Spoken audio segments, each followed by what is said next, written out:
সংগঠনের বিষয়ে আমার ব্যক্তিগত কোনো ধারণা নাই। এই বিষয়ে কোনো ইনভেস্টিগেশন চলছে কিনা এটা আমার তদন্ত সংস্থার যারা দায়িত্বপ্রাপ্ত ব্যক্তি তারা বলতে পারবেন। এই বিষয়ে আমার প্রত্যক্ষ কোনো ধারণা নাই। তাহলে আগের যে যে বললেন যে ওরা তদন্ত শুরু করেছেন, এই কথাগুলো কি জানেন না?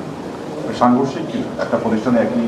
না না না না, কোনো কিছু সাংঘর্ষিক তো না। উনি যদি আগে বলে থাকেন তাহলে নিশ্চয়ই এটা তার নলেজে ছিল, এবং এই বিষয়ে আমাদের ইনভেস্টিগেশন সেল হয়তো কাজ করে।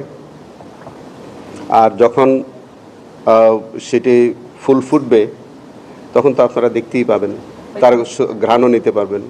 দেখেন, আমি তো বারবার একটা কথাই বলতে চাই যে আমরা চাই যে আমাদের হাতে যাতে কোনো নিরীহ মানুষ নিগৃহীত না হয়, হয়রানির শিকার না হয়, আর কোনো দোষী ব্যক্তি যাতে কোনোভাবে আমাদের দ্বারা পার পেয়ে না পেয়ে যায়।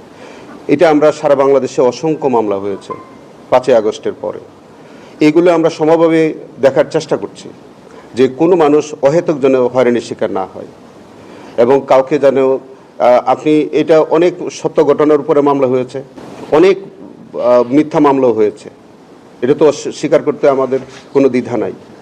তো সেইটার উপরে কিন্তু সরকার কাজ করছে। আমরা অন্তত আমার পক্ষ থেকে যতটুকু আমার এখতিয়ারের মধ্যে পড়ে সেটা আমিও কাজ করছি। কোনো নিরীহ মানুষকে আমরা হয়রানি স্বীকার করব না। তদন্তের বিষয়ে অগ্রগতি নেই, আপাতত বন্ধ আছে বলতে পারবো?